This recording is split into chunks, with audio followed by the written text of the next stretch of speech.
नमस्कार दोस्तों, आज मैं आपको बैसाख रविवार पर आँख सींचने की कहानी सुनाने जा रही हूँ। प्रेम से बोलिए सूर्य भगवान की जय हो, माधव भगवान की जय हो। हिंदू धर्म में बैसाख स्नान का बहुत महत्व होता है। छोटी कन्या से लेकर बुजुर्ग औरत तक बैसाख स्नान करती हैं।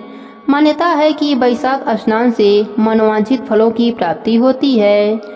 सोमवार से लेकर शनिवार तक खेचड़ी, तुलसी, पीपल वृक्षों की पूजा की जाती है और इन्हें दूध मिले जल से सींचा जाता है और कहानी सुना जाता है।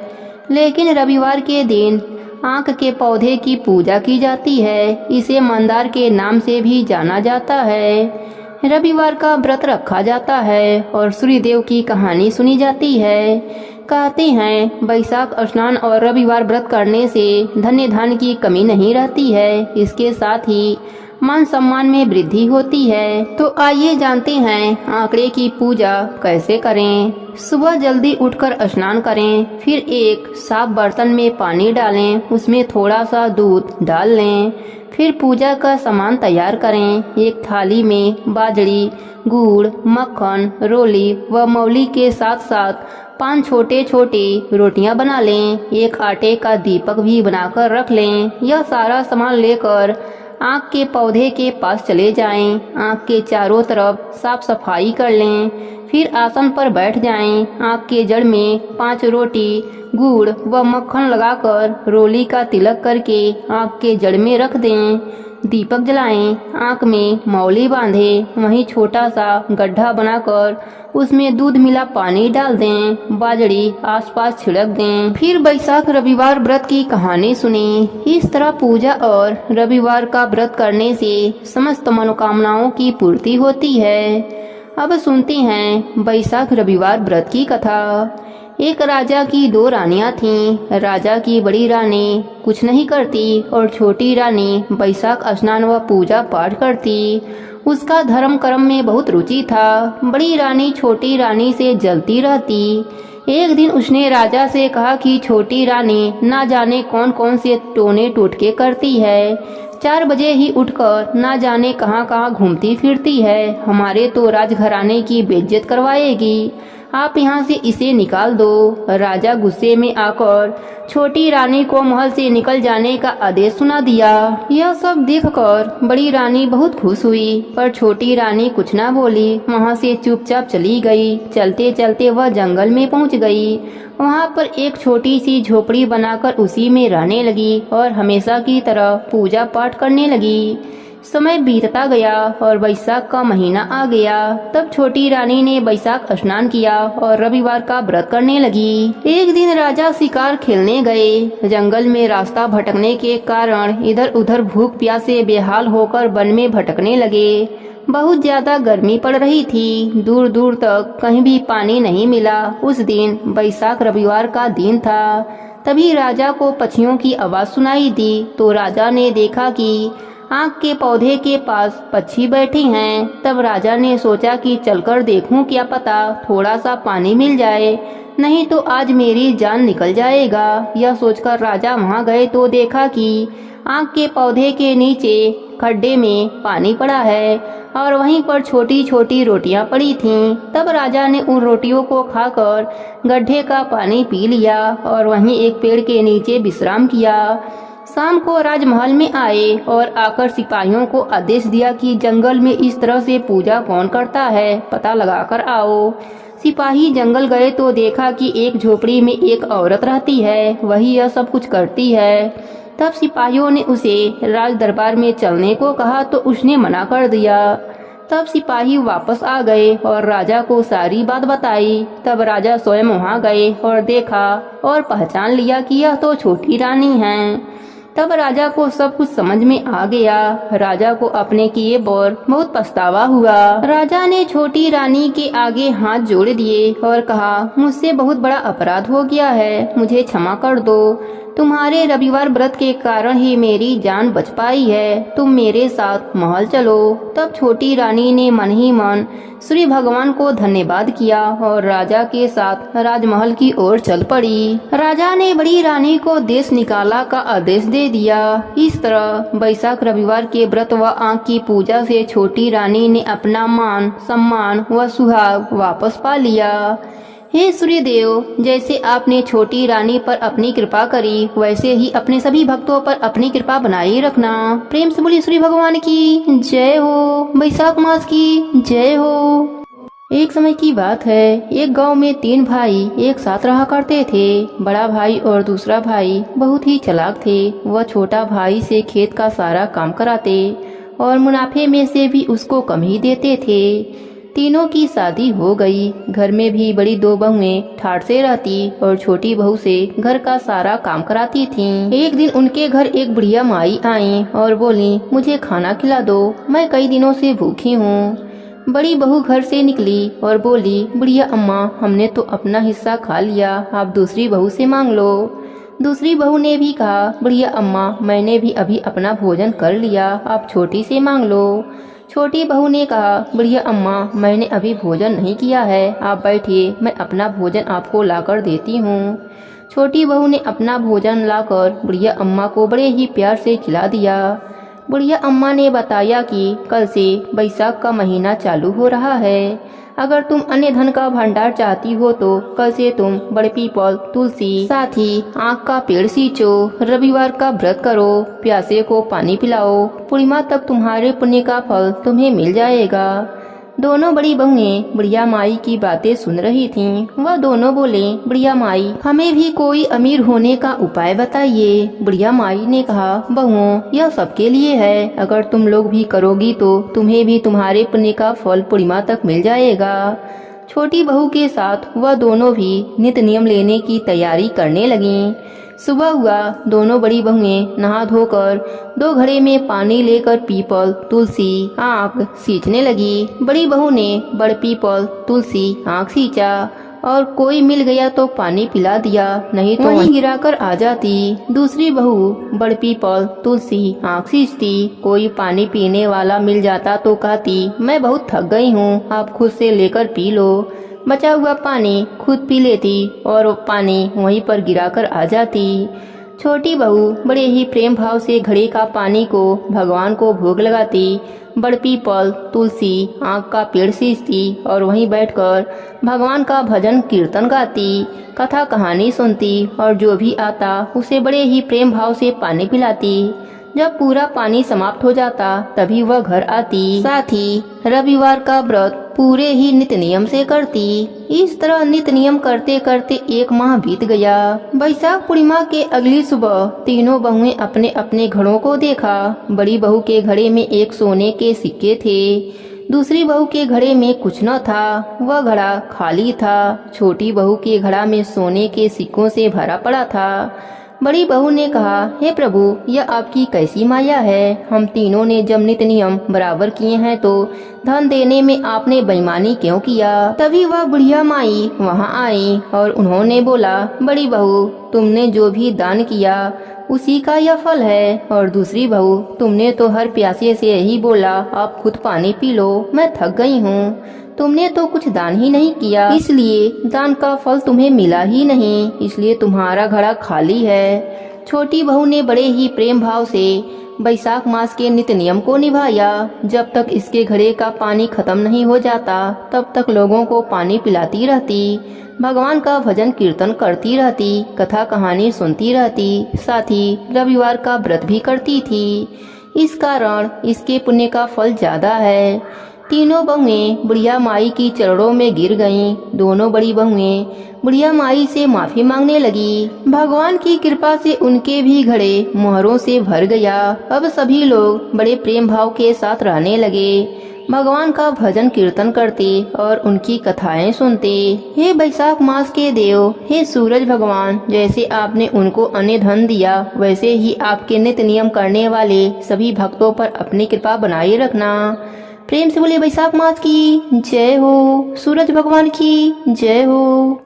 प्राचीन काल में एक बुढ़िया रहती थी। वह नियमित रूप से रविवार का व्रत करती। रविवार के दिन सूर्य उदय से पहले उठकर आंगन को गोबर से लीपकर स्वच्छ करती। स्नान आदि से निवृत्त होकर सूर्य भगवान की विधिवत पूजा करती, व्रत की कथा सुनती और सूर्य भगवान को भोग लगाकर दिन में एक बार भोजन करती थी। सूर्य भगवान की कृपा से बुढ़िया को किसी प्रकार का चिंता नहीं था। धीरे धीरे उसका घर धन्य धान से भर रहा था और सूर्य देव की कृपा से वह हमेशा स्वस्थ रहती थी। उस बुढ़िया माता को सुखी देखकर उसकी पड़ोसन उससे जलने लगी। बुढ़िया माता के पास गाय नहीं थी, इसलिए वह अपने पड़ोसन के घर से गोबर लाती थी। एक दिन उसकी पड़ोसन अपने गाय को घर के भीतर बांधना शुरू कर दिया। इससे बुढ़िया माता को गोबर नहीं मिला और वह आंगन न लीप सकी। आंगन न लीप पाने के कारण बुढ़िया माता ने सूर्य भगवान की पूजा भी न कर सकी और भोजन भी नहीं बनाया तो भोग कैसे लगाती। रात होने पर बुढ़िया माता भूखी प्यासी ही सो गईं। सपने में सूर्य भगवान ने दर्शन दिया और भोग न लगाने का कारण पूछा तो बुढ़िया माता ने सूर्य भगवान से क्षमा मांगी और बताया कि गोबर न मिलने से वह आज घर भी नहीं लीपी और पूजा भी नहीं कर पाई और भोग भी नहीं बना पाई। इस पर सूर्य भगवान ने कहा, बुढ़िया माता, मैं आपके पूजा से प्रसन्न हूँ और मैं आपको एक गाय वरदान में देता हूँ। प्रातःकाल सूर्य उदय से पूर्व उस बुढ़िया माता की आंख खुली तो वह अपने घर के आंगन में सुंदर गाय और बछड़े को देखकर बहुत खुश हुई। गाय को आंगन में बांधकर उन्होंने जल्दी से चारा लाकर खिलाया। जब पड़ोसन ने गाय और बछड़े को देखा तो उसकी आंखें फटी की फटी रह गई और वह और अधिक जलने लगी। तभी गाय ने सोने का गोबर किया। गोबर देखते ही पड़ोसन हैरान हो गई। उसने तुरंत अपने गाय के गोबर से बदलकर सोने वाला गोबर अपने घर में ला दिया। अब यही कार्य रोज करने लगी। सूर्य उदय से पहले उठकर गोबर बदलकर सोने का गोबर अपने घर में ला देती। सोने के गोबर से पड़ोसन धनी होने लगी। बुढ़िया माता को सोने के गोबर के बारे में अभी पता नहीं था। बुढ़िया माता हमेशा की तरह रविवार का व्रत करती, पूजा करती, कथा कहानी सुनती। एक दिन सूर्य भगवान ने तेज आंधी चला दिए, जिससे बुढ़िया माता ने अपने गाय को घर के भीतर बांध दिया। बुढ़िया माता ने सुबह जब गाय के सोने का गोबर देखा तो उनको बहुत आश्चर्य हुआ और वह सब जान गईं। उस दिन के बाद से बुढ़िया माता हर रोज अपने गाय को घर के भीतर बांधना शुरू कर दिया। सोने के गोबर से बुढ़िया माता कुछ ही दिनों में बहुत धनी हो गईं। पड़ोसन को सोने का गोबर न मिल पाता था, इसलिए वह बुरी तरह जल भुनकर राख हो गई। उसने अपने पति को समझा बुझाकर नगर के राजा के पास भेजा। राजा को जब ज्ञात हुआ कि गाय सोने का गोबर देती है तो वह अपने सिपाहियों को आदेश दिया कि बुढ़िया माता के घर से गाय और बछड़ा तुरंत लाया जाए। गाय और बछड़ा राजमहल में आ गए। राजा ने सुंदर गाय को देखकर बहुत खुश हुआ। सुबह जब राजा ने सोने का गोबर देखा तो उसके आश्चर्य का ठिकाना न रहा। उधर बुढ़िया माता भूखी प्यासी सूर्य भगवान से प्रार्थना कर रही थीं। सूर्य देव इस तरह बुढ़िया माता को प्रार्थना करते देख उस पर बहुत करुणा आई। उसी रात सूर्य भगवान ने राजा को सपने में कहा, हे राजन, बुढ़िया माता का गाय बछड़ा तुरंत लौटा दो, नहीं तो तुम पर विपत्तियों का पहाड़ टूट पड़ेगा, तुम्हारा महल नष्ट हो जाएगा। सूर्य भगवान के सपने से बुरी तरह भयभीत राजा ने प्रातः उठते ही गाय और बछड़ा बुढ़िया माता को लौटा दिया और क्षमा मांगी। राजा ने पड़ोसन और उसके पति को उसकी इस दुष्टता के लिए दंड भी दिया। राजा ने पूरे राज्य में घोषणा करा दी कि सभी स्त्री पुरुष रविवार का व्रत किया करें। रविवार का व्रत करने से सभी के घर धन्य धान से भर गए। राज्य में चारों तरफ खुशहाली छा गई। स्त्री पुरुष सुखी जीवन यापन करने लगे। सभी लोगों के शारीरिक कष्ट दूर हो गए। सभी स्वस्थ रहने लगे। रविवार का व्रत करने से मनुष्य को मोक्ष की प्राप्ति होती है। स्त्री के बाझापन दूर होता है। सभी पापों का नाश होता है। मनुष्य को धन, यश, मान सम्मान तथा आरोग्य की प्राप्ति होती है। शरीर में किसी भी प्रकार का चर्म रोग हो तो वह समाप्त हो जाता है। हे श्री भगवान, जैसे आपने बुढ़िया माई पर कृपा करी वैसे ही अपने सभी भक्तों पर अपनी कृपा बनाए रखना। प्रेम से बोलिए सूर्य भगवान की जय हो। एक नगर में एक गरीब ब्राह्मण रहता था। वह अपने पत्नी के साथ बहुत खुश रहता था। उसकी पत्नी सुंदर थी, सुशील थी, सूर्य भगवान की पूजा अर्चना करती थी, एक समय ही भोजन करती थी। सूर्य देव जी को अर्घ देकर बिना पुरुष का मुख देखे एक रोटी बनाती। उस रोटी को सूर्य भगवान को भोग लगाकर वह रोटी स्वयं खा लेती थी। अपने पति के लिए दूसरी रोटी बनाकर खिलाती थी। कुछ दिनों के बाद उसके घर में एक पुत्री का जन्म हुआ। वह पुत्री धीरे धीरे बड़ी होने लगी। एक दिन ब्राह्मणी सूर्यदेव के भोग के लिए रोटी बनाकर रख दी। सूर्यदेव को अर्घ देकर आई भोग लगाने के लिए। तब तक उसकी पुत्री उस रोटी का कोना तोड़कर खा गई, पर ब्राह्मणी को पता नहीं चला। वह उस रोटी का भोग सूर्य भगवान को लगा दिया। तब तक आकाशवाणी हुई, हे देवी, यह रोटी तेरी बेटी ने जूठी कर दी है। तेरी बेटी को मैं श्राप देता हूँ कि बिन ब्याही माँ बनेगी और मेरे श्राप से कभी भी मुक्त नहीं हो पाएगी। तब ब्राह्मणी रोने लगी। वह माफी मांगने लगी। बोली, हे प्रभु, यह तो नादान है, बच्ची है, ना समझ है, अनजान है, मूर्ख है, इसे माफ कर दीजिए। आप तो दया के सागर हैं, दया कीजिए।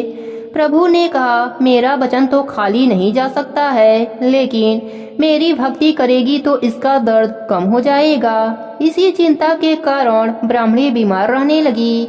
तब एक दिन ब्राह्मण ने पूछा, क्या सोचती रहती हो? तब ब्राह्मणी ने कहा, मैं आपको एक बात बताना चाहती हूँ, वह राज है, आप अपने मन में राज ही रखना। तब ब्राह्मण ने कहा, मैं राज ही रखूंगा, बताओ क्या बात है?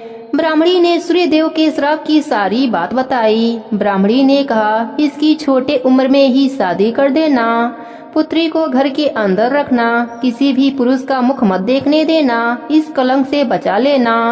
तब ब्राह्मण ने कहा, आज से मेरा वचन है, मैं तेरी हर बात को निभाऊंगा।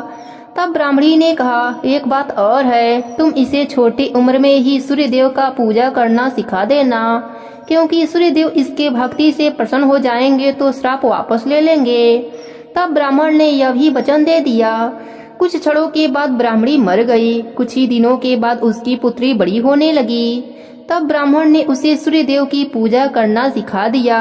वह भी अपने माँ की तरह सूर्य भगवान की पूजा अर्चना करती। कुछ दिन बीतने पर ब्राह्मण ने सोचा कि मैं अपने पुत्री के लिए कोई वर ढूंढ कर आता हूँ। वह अपने पुत्री से कहने लगे, इस कुटिया से बाहर मत निकलना। इतना कहकर ब्राह्मण वर की तलाश में निकल गया। उसकी पुत्री अपने पिता की आज्ञा का पालन करती रही, किसी भी पुरुष का मुख नहीं देखती थी। इधर राजा का बेटा जंगल में भटक गया और रास्ता भटकता हुआ घने जंगल में आ पहुंचा। राजा के लड़के के पीछे जंगली पशु पड़ गए। वह अपनी जान बचाने के लिए रास्ता भटकता भटकता उसी झोपड़ी के पास आ गया और जोर से चिल्लाने लगा, बचाओ बचाओ। तब पुत्री पिता के वचन को भूल गई। दरवाजा खोल दिया। उसने देखा बहुत सुंदर राजकुमार बाहर खड़ा है। वह देखती ही रह गई। तब तक राजा का बेटा कुटिया के अंदर आकर दरवाजा लगा दिया। ब्राह्मण की बेटी ने कहा, तुम अंदर नहीं आ सकते हो, मैं पुरुष का मुख नहीं देखती। तब राजा का बेटा बोला, मैं तुम्हारे साथ कोई दुर्व्यवहार नहीं करूंगा, मैं तो अपनी जान बचाने के लिए आया हूँ। अगर तुम मेरे प्राण बचने से खुश नहीं हो तो मैं बाहर जा रहा हूँ। ब्राह्मण की बेटी धर्म संकट में पड़ गई और सोचने लगी कि मैं इसे बाहर भेजूंगी तो इसके प्राण जा सकते हैं, वह भी मुझे हत्या लगेगा। अगर अंदर रखूंगी तो मेरी माँ के वचन टूट जाएंगे। कोई बात नहीं, ऐसा कहकर अपने मन में धीर रखकर सोचने लगी। तब ब्राह्मणी की बेटी ने कहा, मेरे वस्त्र पहनकर नारी बनकर मेरे पिताजी के सामने रहना पड़ेगा, क्योंकि मुझे पुरुष का मुख देखने की आज्ञा नहीं है। तब राजा का बेटा बोला, तुमने मेरी जान बचाई है, मैं तुम्हारी बात जरूर मानूंगा। तब वह लड़की वाला वस्त्र पहन लिया। कुछ देर के बाद ब्राह्मण आए तो पूछे, पुत्री तुम्हारे साथ कौन है? तब पुत्री ने जवाब दिया, यह नारी रास्ता भटक गई थी, इसके पीछे जानवर पड़े हुए थे। यह अपनी जान बचाने के लिए आवाज लगाई तो मैंने दरवाजा खोल दिया। पिताजी आपकी आज्ञा हो तो यह हमारे साथ रह जाए। तब ब्राह्मण ने कहा कि नारी है तो मुझे कोई परेशानी नहीं है।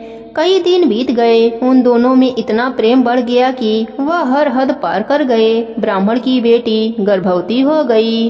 अब दोनों घबराने लगे। तब राजकुमार ने कहा, तुम अपने पिताजी से कह देना कि मैं गर्भवती थी, मैं जब बाहर से आई थी तभी गर्भवती थी। तब राजकुमार की बात मानकर ब्राह्मणी की बेटी ने अपने पिताजी के आते ही बीमारी का बहाना बनाकर सो जाती थी। धीरे धीरे 9 महीने बीत गए। उसका अंतिम समय आ गया।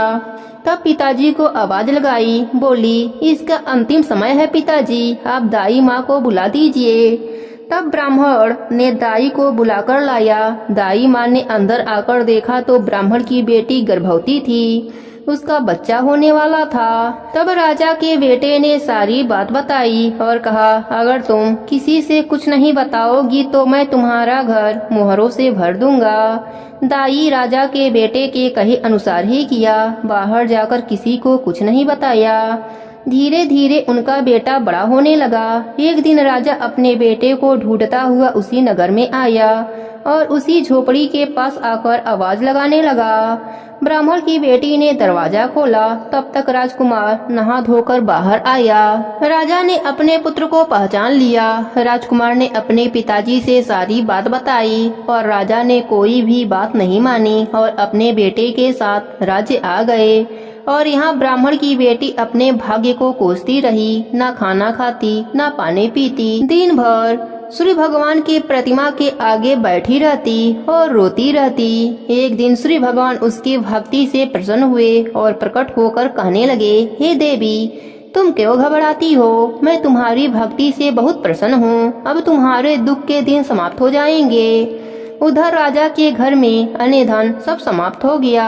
राजा रोड पर आ गया। एक दिन राजा के सपने में सूर्य भगवान ने दर्शन देकर कहा, तुम्हारा अन्य धन मैंने नष्ट किया है। यह सब मेरे क्रोध के कारण हुआ है। तुमने ब्राह्मण की बेटी के साथ अन्याय किया है।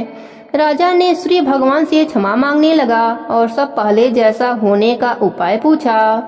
तब सूर्य भगवान ने बतलाया कि अगर तुम ब्राह्मण की बेटी को ब्याह कर लाओगे और उसके बच्चे को उत्तराधिकारी बनाओगे तो तुम्हारा राज्य पहले जैसा हो जाएगा। राजा की आंख खुली तो वह पश्चाताप करने लगा। अपने पुत्र से बोला, बारात की तैयारी कर लो, चलो ब्राह्मण के घर चलते हैं तुम्हारे पत्नी को लाने। बेटा खुश हो गया। राजा बारात लेकर ब्राह्मण की झोपड़ी के पास आया तो ब्राह्मण घबराने लगा कि राजा मुझे मारने आया है। तब राजा ने ब्राह्मण से माफी मांगने लगा और कहने लगा, हे ब्राह्मण, मैं तुम्हारा कसूरवार हूँ। मैंने तुम्हारी बेटी के साथ गलत किया है। अब दोनों की शादी कराने आया हूँ। तब ब्राह्मण खुश हो गया और दोनों की शादी हो गई। सूर्य भगवान की कृपा से उनका राज्य पहले जैसा हो गया और ब्राह्मण की कन्या सुख भोगने लगी। हे सूर्य भगवान, जैसा दुख आपने ब्राह्मण की बेटी को दिया वैसा दुख आप किसी को मत देना।